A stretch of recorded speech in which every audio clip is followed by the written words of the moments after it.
if we ever got to the point where people were like, this last season's really bad, like that would crush me.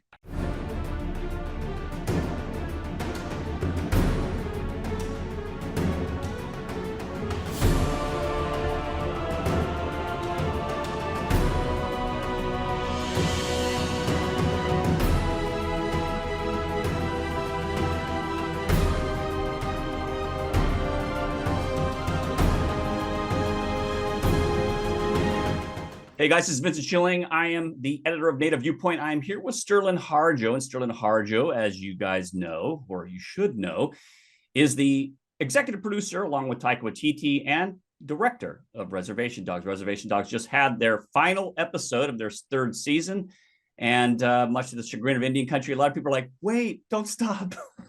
Yeah. So hey, Sterlin, thanks so much. Hi. Appreciate How's it going? Sorry, everyone.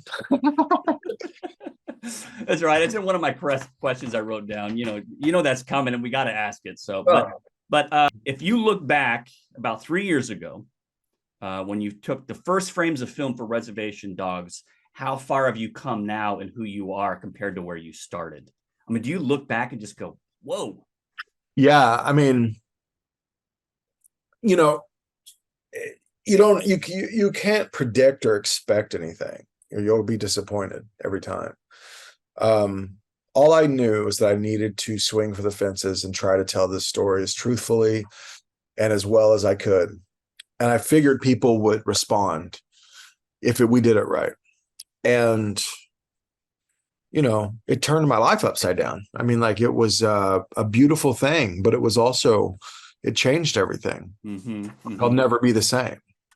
A lot of people will never be the same from making this show. And it was a really beautiful thing. I mean, we got to represent our people. That's also a lot of pressure, I mean, show running's hard enough. Then you add the pressure of, you're representing people for the first time. It's like, don't screw this up. It's a lot of pressure, but it was an honor, and I feel like there's sacrifice involved with doing that. But that's good. That's part of it. And, sometimes we have to sacrifice things to tell stories. I mean, I didn't see my kids a lot, like during production, you don't see your family a lot, and there are a lot of, there's, half of the year where I feel like I was like not there to see them do everyday things and grow. And when I was with them on the weekends or whatever, you're exhausted. And, so it's been a blessing since shooting this production ended to be connected more with the kids. But like, these are part of it. They understand. My kids understand, like, there are things that we have to do, and this story is important. And there's like me before Res Dogs, and then there's me after. Right. And I don't remember what that was like, All I'm going to do is continue to try to tell these stories and try to do the best I can at representing us. And there's a lot of things in development. People are very sad about the show ending, but I see it more as an opportunity we've got the door open, and now we have an opportunity to flood the gates full of more stories from Indian country. Was your intention to create an entirely new definition of Native people, or have viewers say, oh, Native people are that too? My intention, I think, was to show even our own people don't show us sometimes truthfully, because the version of us that we're told sells or makes money or can get your show on air, the version of us that people seemingly want to see is not the truthful version of us. And part of it is because they've never seen the truthful version of us. So they have this westernized vision of who we are. And if you don't show them who we are, they're not going to have any other version of who we are, and in turn not want to see anything else. And it's just this kind of like weird loop that kind of just keeps replaying. And I think that with this was punk rock. I mean, that's why we wanted, that's why I put the Stooges, I Want to Be Your Dog, right at the beginning of the opening of this show. Because this is going to, you know, this is going to disrupt everything. We meant this to be violent and like a, not in a physical way, but like in like a narrative way. This is an attack on the narrative of who we are. Right. And we're not going to stop. We're going to put you right in the middle of it. And you think that people think that there's some trick to it, but the brilliance of this is that it was very simple. It was only just showing you who we are. It was showing Willie Jack in basketball shorts, in slides, and socks, and a backwards hat, and having her say, you know, the things that she says, and, you know, really capturing the essence of like Native humor and just showing who we are. I mean, we're like, and in turn, what I hope Native people get out of this is that we're good enough. Like who we are is good enough. Like who we are is amazing, and who we are is all that we need. And, you know, those other fake versions of who we are, that's not us putting that on ourselves. Like, just be yourself, you know? And last night I was talking to some people, some friends of mine from my ceremonial grounds that kind of like a second family. And, you know, I hadn't seen them in a while, and we were all hanging out. And one of them, young woman was laughing and telling me this story about when the show came out. And she had a backwards hat on, and she was like telling me when the show came out, you know, everyone thought I was Willie Jack, like the actress, like Paulina. And she was working at a gas station. She was like, people will come up to me and try to take pictures with me. And I was, at first I hadn't even seen it. I was like, what are you talking about? You know? And then at some point she was like, then I just started telling people I was, you know, that's like, funny. And like I get free drinks off of it or whatever. And you know, she's from the town we're shooting in. She lives there. And it's truthful. We just told the truth. It's very simple. We told the truth. And that was radical, because it was very rare that anyone told the truth about who we are as Native people. Now, I saw previously in an article, you actually said that regarding your decision to end the show, you said, this is really difficult for me. I thought about this. I thought about that. And I understand moving on to other projects, especially when Reservation Dogs is doing so well. But then a lot of people are going to think, well, why didn't you just do it till it couldn't go no more? You know, till the wheels fall off. The wheels fall off. That's what I was going to actually say. You know, but I get it. Yeah, to me, this is it was just so important, and I could have kept going, but I think that where it ends was the place it needed to end, and it goes from Reservation Dogs being 4 Native kids on a reservation, and that grows to it being Reservation Dogs are actually the whole community of this show. That's who the Reservation Dogs are. Right. And we went from kids feeling very alone, the loss of their best friend. They felt very alone. It was just the 4 of them mourning together. Yeah. You know, and trying to get out of there. And you see the sort of soft embrace of a whole community slowly wrap their arms around these kids. And you end in this place where they're surrounded by everyone they love, even though they're dealing with loss, just like they were dealing with in the beginning.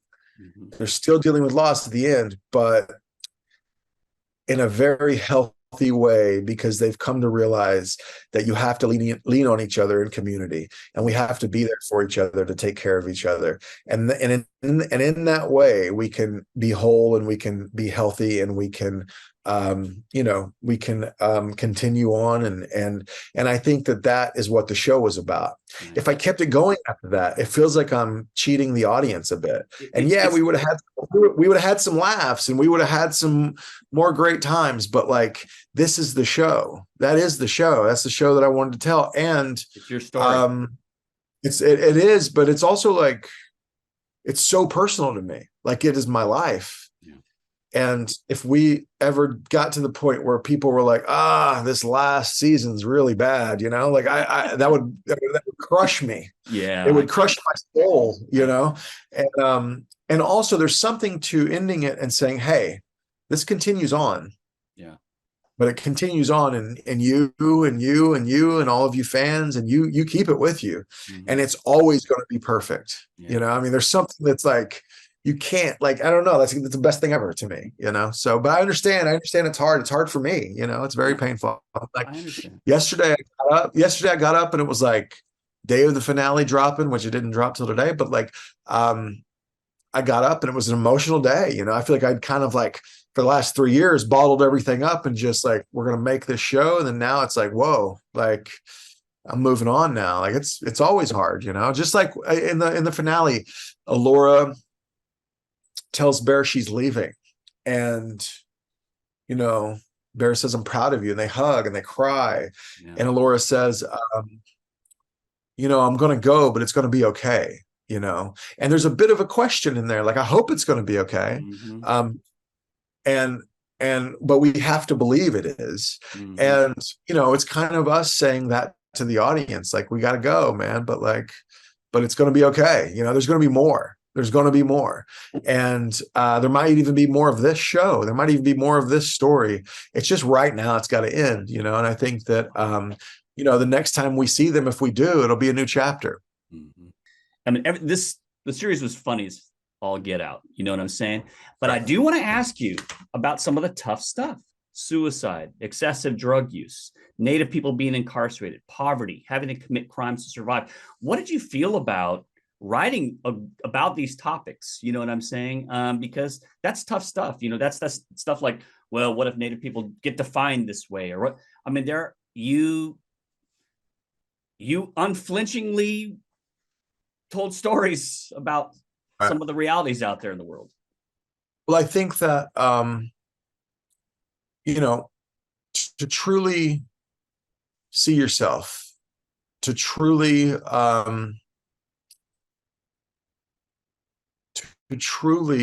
change in a positive way, you have to really hold a mirror up to yourself. And you can't just look for the good stuff, the beauty. You have to also look for the blemishes and the darkness. And then you can truly get better and heal. And I think that to tell this story in a way that didn't touch any of that stuff would have been just as bad as making a really bad Western and misrepresenting our people in a way. I think it would be just as bad or worse. There's kids that are dealing with the same things, and you got to show them that there are other kids dealing with the same things. You have to. The amount of messages that I get from Native and non-Native people thanking me for, talking about Daniel's death in a way, or helping people grieve, or Native people telling me that their kids feel seen for the first time. I mean, like, there is no, you can't put a number on that. That is the award, that I wanted. That is the Emmy, that is better than any Emmy. That is the thing that we did this for. And the show will always be remembered as something that was good and something that we told in a truthful way. And I think that touched a lot of people, Native and non-Native. Yeah. Nice. It's terrifying that was the last episode of Reservation Dogs, seeing all this amazing content on television and streaming and things. And but at the same time, I know something's coming. So I have to ask, and you probably answered this question 7,000 times today, but what's next? Yeah, I have a lot of good stuff coming. I have a project with Dennis Goulet, who directed Abel and also the boarding school episode. We have a project that's based on a podcast and a true story that we're doing. It has to do also with residential schools in Canada. It's really powerful. Really excited for that. I have a 1-hour drama comedy that I'm hoping to do with my buddy Ethan Hawke. That's going to be a really fun show. I have Jim Thorpe movie that I'm currently writing. I have Already. Okay, I was wondering what was going on with that. that's a different one. It's a different one. Yeah, I know, I know. No, Yeah, I heard about it actually. yeah, and I have a project of that is a sort of film noir that takes place during the relocation era in Los Angeles, Bunker Hill, about a young Seminole woman. I'm going to make that one. Nice. I also have a feature film in me that, you know, is going to be Reservation Dogs like, Okay. Reservation Dogs adjacent, fun, funny, similar tone. And I hope to do that one. I want to do a crazy. Gotta keep me posted on that. I want to do a crazy feature film like that, you know. All So right. yeah, and then also just like there's a lot of other things being developed right now by a lot of the other artists from Reservation Dogs that I'm really excited to see what happens with those too. Okay. All right. Real quick question. I put out a tweet this morning, said I was gonna be talking to you. I had a couple questions. I got a bunch of tweets. I don't have time for everyone. Sorry, guys. Are you gonna have Mike Miko spinoff? And where did you get all the great music? Well, I have a Best I can do, guys. I have a great music supervisor, Tiffany Anders. I'm also a big music person, and I came in with a lot of that music ready to roll. And Tiffany brought, you know, a lot of really great stuff as Yeah. well. Just Soundtrack was epic in the show. Oh yeah, it's great. And then Mato, who did the sound, the score is amazing, and a lot of music on the show. Yeah, I mean, like I wish I could put out like vinyl soundtracks, you know, that'd be rad. Why don't you do a Reservation Dogs soundtrack? Why couldn't there be? Hey, I don't know, but maybe you could start a campaign to FX. Yeah. That's who I need help from to do that. I would love to. I would love to. And yeah, you know, I think that I mean, a Mike Bone spinoff would be amazing. I mean, even I said that in my review. I kind of want them to be in every show I ever make. So yeah, they're just hilarious. They are just excellent. Alexis. All right, last question. Thanks everyone for responding and asking a few questions. But I just want to leave this kind of like on a nice note. Is what is your fondest memory of the show? Could be even one or two, but just something that sticks with you. Oh man, you know, I could cry. Like it's like, I think honestly, the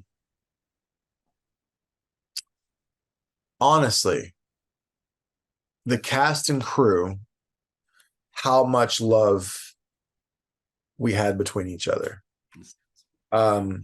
We were a family, and to create that family was such a beautiful thing. I was talking to this musician last night, Jacob Tovar, who is in episode 6 of my first season, their band playing. And he's also in this last season. But you know, there was this thing that he used to do every Tuesday night at the Mercury Lounge in Tulsa. It was called Honky Tonk Tuesday. And I used to go and I loved it. And when we started shooting the show, I would tell all the crew, you know, like some of them were local, some of them were from out of Louisiana, LA, Atlanta. And I would get them all together. I'd say, hey, let's go to Honky Tonk Tuesday. And so we started going there and, you know, dancing and hanging out and listening to this music. And Jacob Tovar and his band were such a part of us all sort of falling in love with each other. And a lot of people fell in love for real, and just there was love all around. And I'll always remember it. I'll always remember these 3 years of just that. It was this family that we created.